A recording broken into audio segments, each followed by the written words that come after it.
नमस्कार विद्यार्थी मित्रांनो, आज आपण प्रकरण क्रमांक 2 वास्तव संख्यांमधला पुढचा टॉपिक पाहणार आहे. करणे. जर n ही 1 पेक्षा मोठी पूर्णांक संख्या असेल आणि a ही धन वास्तव संख्येचे nवे मूळ x ने दाखवले असेल तर x चा nवा घात बरोबर a किंवा a चे nवे मूळ बरोबर x असा आपण लिहितो. जर n ही 1 पेक्षा मोठी पूर्णांक संख्या असेल, a ही धन वास्तव संख्येचं nवे मूळ असेल तर x ने दाखवलं असेल तर x चा nवा घात बरोबर a किंवा a चे nवे मूळ बरोबर x असा आपण लिहितो. आता जर a ही धनपरिमेय संख्या असेल आणि a चे nवे मूळ जर अपरिमेय संख्या येत असेल तर x ही अपरिमेय संख्या असते किंवा कर्णीय असते.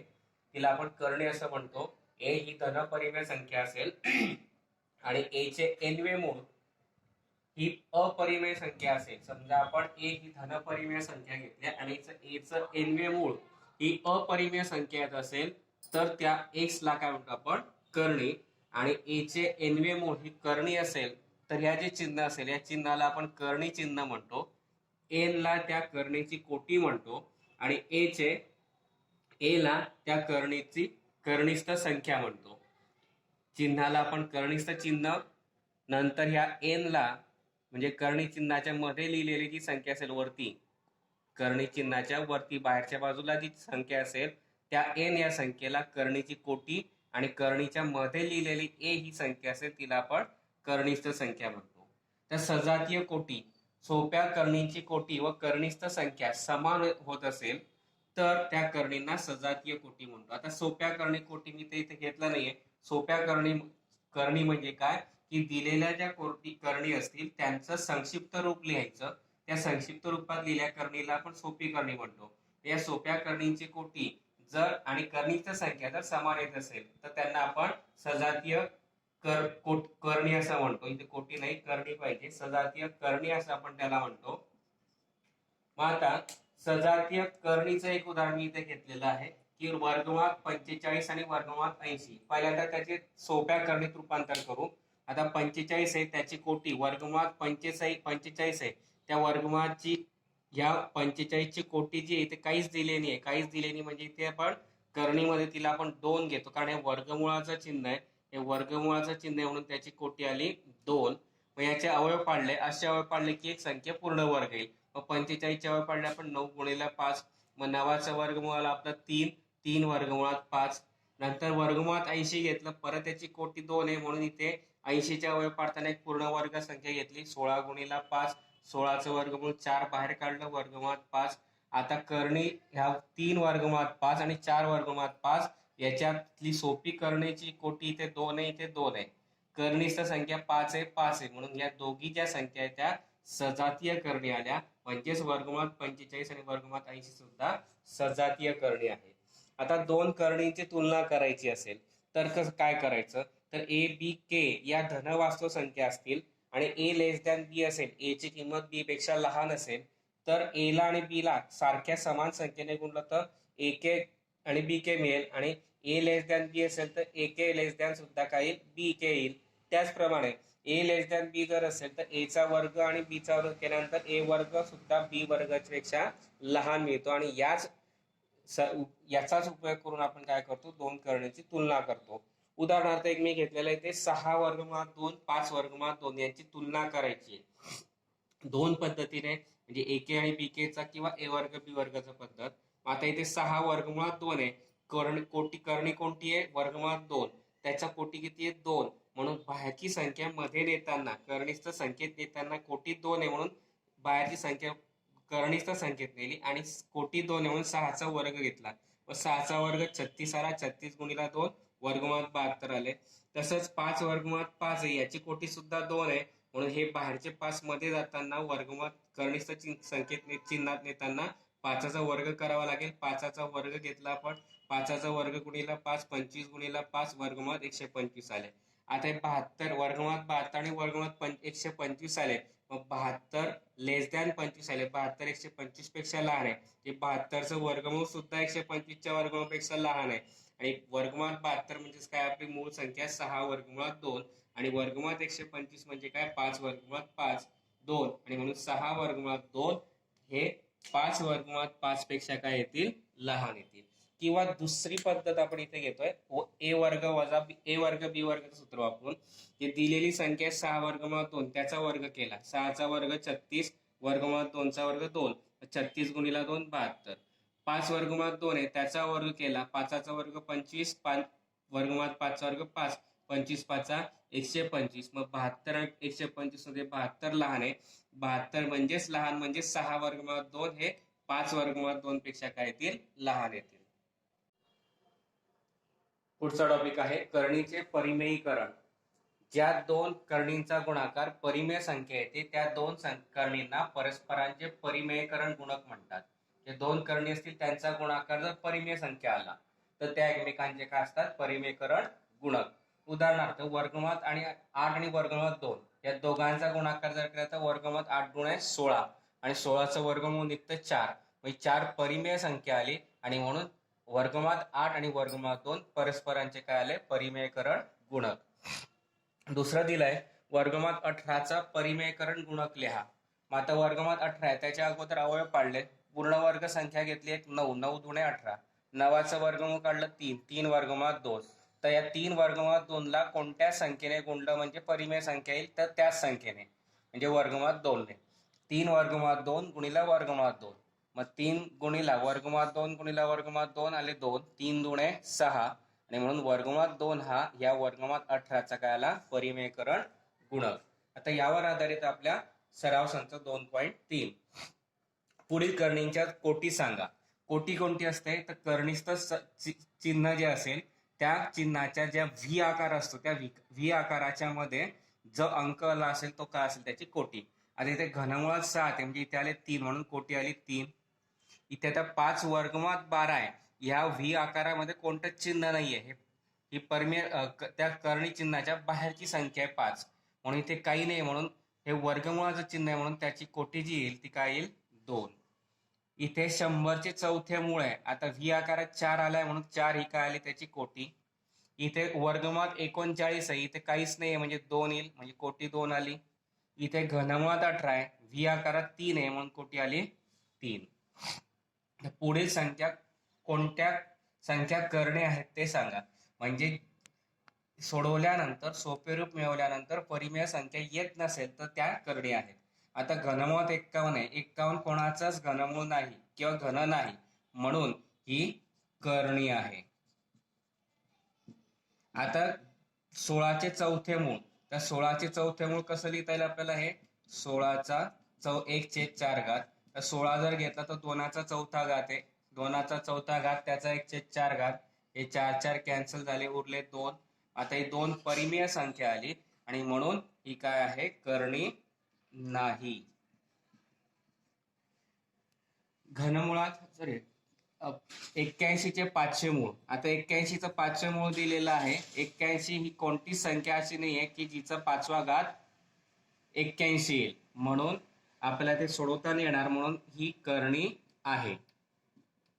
आता वर्गमुळात 256 कसे लिहिता येतील, 256चा 1/2 घात, 256 म्हणजे 16चा वर्ग आहे त्याचा 1/2 घात, 2 2 कॅन्सल किती आले 16, म्हणून ही परिमेय संख्या आली आणि परिमेय संख्या आली म्हणून ही करणी नाही. नंतर 5वं दिलेलं आपल्याला घनमुळात 64. आता घनमुळात 64 कसं लिहिता येईल, 64चा 1/3 घात, 64 4चा घन आहे, 4चा घन त्याचा 1/3 घात, 3 3 कॅन्सल झाले उरले काय 4, ही परिमेय संख्या आली आणि परिमेय संख्या आली म्हणून करणी घनमुळात 64 करणी नाही. घनमुळात 22/7 आहे, आता घनमुळात 22/7 आपल्याला 22/7 कोणाचाच घन नाहीये म्हणून ते सोडवता येणार नाही आणि म्हणून ही करणी आहे.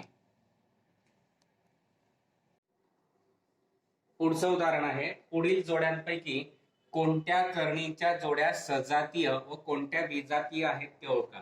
आता सजातीय करणी कोणाला म्हणायचं की ज्या करणीचे सोपरूप दिल्यानंतर करणीला सोपरूप दिल्यानंतर आलेल्या करणीची कोटी आणि करणीस्थ संख्या समान आल्या तर त्या सजातीय असतात आणि समान येत नसेल तर ते विजातीय असतात. आता वर्गमुळात 52 घेऊ आपण, त्याचे अवयव पाडू. आता वर्गमुळात 52चे अवयव पाडता येतील आपल्याला. अवयव पाडताना इथे कोटी 2 आहे म्हणून मध्ये पूर्ण वर्ग संख्या आली पाहिजे. मग कसं शोधायचं? 52ला 2ने भाग दिला 26 येतील, 3ने भाग जात नाही, 4ने भाग दिला 13 येतात. 4 ही पूर्ण वर्ग संख्या आहेत म्हणून 4 गुणिला 13 घेता येईल. 4चं वर्गमूळ 2, वर्गमुळात 13, नंतर हे 5 वर्गमुळात 13 आले. दोघांच्या करणीस्थ संख्या, करणींची कोटी व करणीस्थ संख्या समान आहेत म्हणून दिलेल्या या सजातीय करणी आहेत. पुढचं आहे वर्गमुळात 68 आणि 5 वर्गमुळात 3. आता वर्गमुळात 68 जर घेतला तर 17 चौक 68 होतात. मग 17 चौक 68, 4चं वर्गमूळ 2 आलं, वर्गमुळात 17. इथे आले 5 वर्गमुळात 3. इथे करणींची कोटी समान आहे, करणींची कोटी समान आहे, परंतु करणीस्थ संख्या समान नाही आणि म्हणून या विजातीय करणी आहेत. सारख्या आल्या असतात त्या सजातीय असतात, नसेल तर विजातीय. तिसरं आहे 4 वर्गमुळात 18. आता 4 वर्गमुळात 18चे वापरले आपण 9 गुणिला 2, 4 गुणिला 9चं वर्गमूळ 3, वर्गमुळात 2, 4 त्रिक 12, वर्गमुळात 2 आणि दुसरी संख्या 7 वर्गमुळात 2. परत तेच येईल, करणींची कोटी समान आहे, करणीस्थ संख्या समान आहे म्हणून करणींची कोटी व करणीस्थ संख्या समान आहेत म्हणून या सजातीय करणी आहेत. आता 19 वर्गमुळात 12 आहे. 19 वर्गमुळात 12च्या वेळ पडल्या पण 4 त्रिक 12, मग 19 गुणिला 4चं वर्गमूळ 2, वर्गमुळात 3, 19 दुणे 38, वर्गमुळात 3 आणि 6 वर्गमुळात 3. मग आता परत करणींची कोटी व करणीस्थ संख्या समान आहेत म्हणून या सजातीय करणी आहेत. पुढचं उदाहरण आहे 5 वर्गमुळात 22, 7 वर्गमुळात 33. आता हे आपल्याला सोडवता येणार नाही, म्हणजे याच्यातल्या कोटी जरी समान असल्या तर करणीस्थ संख्या समान नाही. करणीस्थ संख्या समान नाही म्हणून विजातीय करणी आहेत. ते 5 वर्गमुळात 5 दिलेत, 75चे अवयव पाडता येतील. 25 गुणिला 3, वर्गमुळात 25 गुणिला 3, 25चं वर्गमूळ 5, 5 वर्गमुळात 3. परत इथे आता करणीस्थ संख्या समान नाही, करणीस्थ संख्या समान नाही आणि म्हणून कोणत्या करणी आहेत? विजातीय करणी आहे. तर 5वं उदाहरण पहा. पुढील करणींना सोपे रूप द्या. तर सोपं रूप द्यायचंय म्हणजे संक्षिप्त रूप आपल्याला द्यायचंय. आता प्रत्येकाची कोटी 2 आहे म्हणजे अवयव पाडताना आपल्याला मधल्या करणीस्थ संख्येचे अवयव असे पाडायचे की एक संख्या पूर्ण वर्ग संख्या आली पाहिजे. मग 27चे अवयव पाडले आपण, 9 त्रिक 27, 9चं वर्गमूळ 3, ते बाहेर लिहिलं हे वर्गमुळात 3 जसेच्या तसे. हे झालं सोपं रूप. कारण वर्गमुळात 27 आहे, 27चे अवयव पाडले एक पूर्ण वर्ग संख्येला अशा पद्धतीने 9 त्रिक 27, 9चं वर्गमूळ 3, 3 वर्गमुळात 3. तसंच वर्गमुळात 50 आहे, 25 दुणे 50, 25 पूर्ण वर्ग संख्या बाहेर येताना 5 होईल. 25चं वर्गमूळ 5, वर्गमुळात 2 जसेच्या तसे. हे झालं सोपं रूप. वर्गमुळात 250 कसं लिहिता येईल? 25 10, वर्गमुळात 25 गुणिला 10, 25चं वर्गमूळ 5 बाहेर आले, वर्गमुळात 10 जसेच्या तसे. हे पण झालं सोपं रूप. 112 याच्यासाठी पाढेपाठ पाहिजे. 16 7 12, 16चं वर्गमूळ आपल्याला काढता येतं 4, 4 वर्गमुळात 7. आता इथे 168. आता 168 कोणत्या पाड्यामध्ये येतात ते पाहायचं. 17 चौक 68 होतात. नंतर अजून कोणती संख्या येते ते आपल्याला पाहायचं. 168 कोणत्या पाड्यामध्ये येतात आणि अवयव काढताना कोणती पूर्ण वर्ग संख्या आपल्याला मिळते ते आपल्याला काढता येईल. आता इथे जर घेतला आपण तर याला दोनाने भाग जातो. समजत नसलं दोनाने भाग देऊन पहा. 2 16 2 चौक 8. हे दोन ही किती येतील? 2 गुणिला 2 16 2 चौक 8. इथे आपले सोपे गणित त्यामुळे आपण डायरेक्ट घेतला. आता येत नसेल, पाडेपाठ नसतील तर काय करायचं? 2 गुणिला 84. 3 भाग जाणार नाही. 4 गुणिला 4 चौक 16 4 दुणे 8. ही पूर्ण वर्ग संख्या आली. म्हणून याची अवयव पाडले आपण. 4 गुणिला 42. 4चा वर्गमूळ 2. 2 वर्गमुळात 42. तर 42 चे परत अवयव पडतात का, की जेणेकरून त्याच्यामध्ये एक पूर्ण वर्ग संख्या येईल? नाही आहेत. 21 दुणे 42 होतात. ही पण पूर्ण वर्ग संख्या नाही, ही पण पूर्ण वर्ग संख्या नाही. म्हणून आपल्याला हे 42 वर्गमुळात जसेच्या तसे ठेवावे लागतील.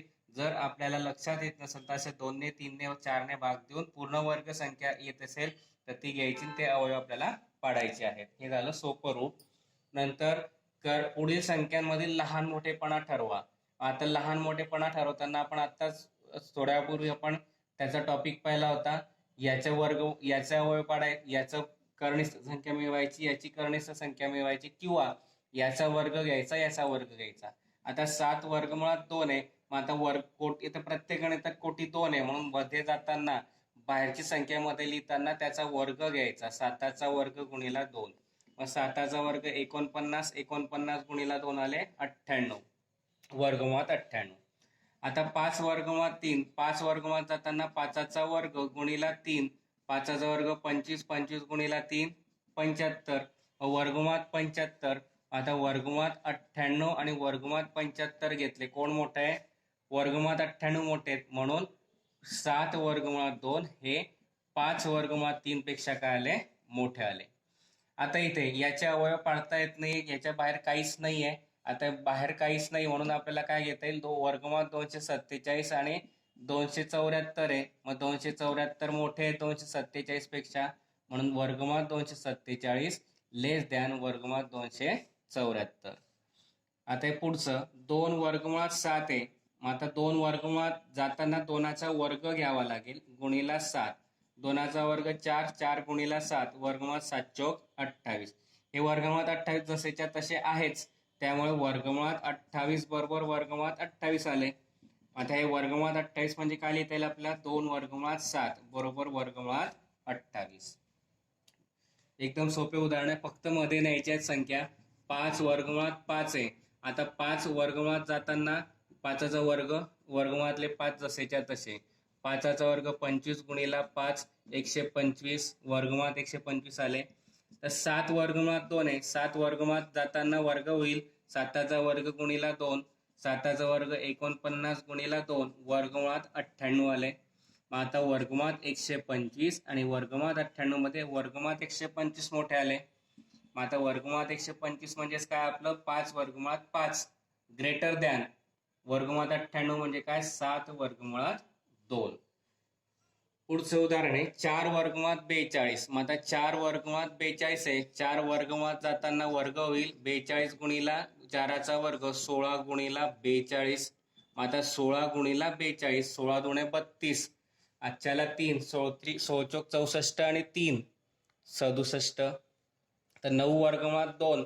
9 वर्गमुळात जाताना वर्गमुळात 9चा वर्ग होईल गुणिला 2. 9चा वर्ग आला आपला 81. 81 गुणिला 2 किती आले? 162. मग आता वर्गमुळात 672 हे वर्गमुळात 162 पेक्षा काय आले? मोठे आले. आणि म्हणून आपल्याला काय लिहिता येईल की वर्गमुळात 672 म्हणजे 4 वर्गमुळात 42 हे 9 वर्गमुळात 2 पेक्षा काय आले? मोठे आले. नंतर पुढचं उदाहरण होतं आपलं 5 वर्गमुळात 3 आणि 9. 5 वर्गमुळात 3 आणि 9 होतं. मग आता 5 वर्गमुळात 3 आहे. मग 5 वर्गमुळात 3 आहे. 5 वर्गमुळात जाताना काय होतील? वर्ग गुणिला 3. 5चा वर्ग 25. 25 गुणिला 3 वर्गमुळात 75. 9 आहे. 9 वर्गमुळात नेले आपण समजा तर 9चा वर्ग किती येईल? 81. मग आता वर्गमुळात 75 हे वर्गमुळात 81 पेक्षा लहान आहे, म्हणजेच 5 वर्गमुळात 3 हे 9 पेक्षा काय आले, लहान आले.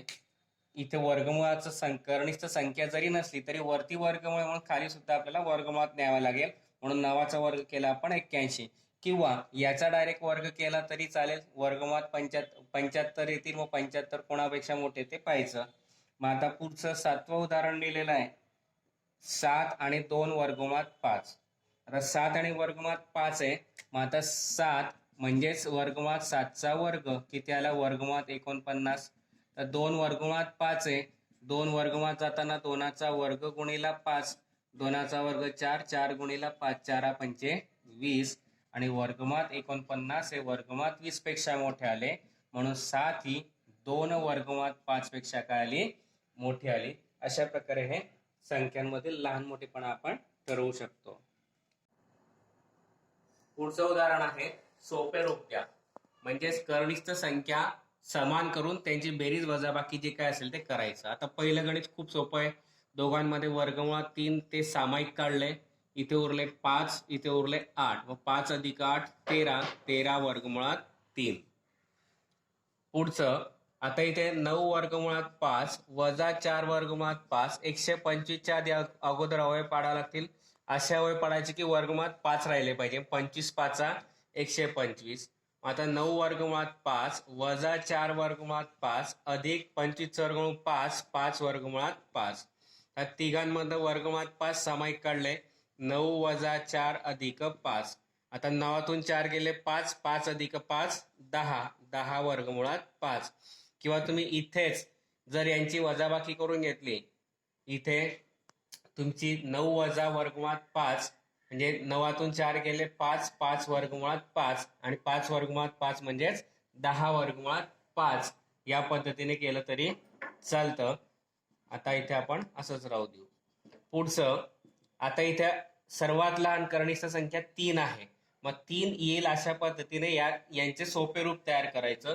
आता 48चे अवयव असे पाडायचे की त्याच्यात 3 आले पाहिजे. 16 त्रिक 48, 27चे पाडायचे 9 त्रिक 27 वर्गमुळात 3, 7 गुणिला 16चं वर्गमूळ 4 वर्गमुळात 3, 9चं वर्गमूळ 3, 3 वर्गमुळात 3 वजा वर्गमुळात 3, 7 चोक 28 वर्गमुळात 3 वजा 3 वर्गमुळात 3 वजा वर्गमुळात 3 म्हणजेच वजा 1 वर्गमुळात 3. व त्याच्यानंतर तिघांमधनं वर्गमुळात 3 सामायिक काढले, उरले इथे 28, इथे उरला 3 वजा 1. आता 28 मधनं 3 गेले 25, 25 मधनं 1 गेला 24, 24 वर्गमुळात 3. म्हणजे सोपे रूप देताना कनिष्ठ संख्या कशी येईल, सारखी संख्या सजातीय करणीमध्ये रूपांतर करायचं, ते कनिष्ठ संख्या सामायिक काढायची आणि नंतर बेरीज वजाबाकी जी असेल ते करायचे. पुढचं उदाहरण दिलंय, वर्गमुळात 7 वजा 3/5 वर्गमुळात 7 अधिक 2 वर्गमुळात 7. आता तिघांमध्ये कनिष्ठ संख्या सारखी म्हणून डायरेक्ट सामायिक निघेल. इथे काहीच नाही म्हणून 1 वजा इथे 3/5 अधिक 2. आता 1 अधिक 2 3, 3 वजा 3/5 वर्गमुळात 7. आता यांचा छेद समान करायचा, तिरकस गुणाकार, 3 15 वजा 3/5 वर्गमुळात 7. तर 15तून 3 गेले 12, 12/5 वर्गमुळात 7. तिघांमधनं वर्गमुळात 7 सामायिक काढले, इथे उरला 1 वजा 3/5 अधिक 2. 1 अधिक 2 परिमेय संख्यांची बेरीज केली 3. माझा 3 वजा 3/5 यांचा छेद समान करण्यासाठी तिरकस गुणाकार, 3 15 वजा 3/5 म्हणजे 12/5 वर्गमुळात 7. पुढचं उदाहरण आहे 7वं, गुणाकार करावा सोप्या रूपात लिहा. आता गुणाकार करायचा आणि सोप्या रूपात लिहायचं आहे, म्हणजेच कनिष्ठ संख्यांचे समान अवयव पाडायचे. 3 गुणिला वर्गमुळात 12चे पाडले आपण 4 त्रिक 12 गुणिला 18चे अवयव पाडले आपण 9 दुणे 18. आता 3 गुणिला वर्गमुळात 4चे अवयव 2 वर्गमुळात 3 वर्गमुळात 9चे अवयव 3 वर्गमुळात 2.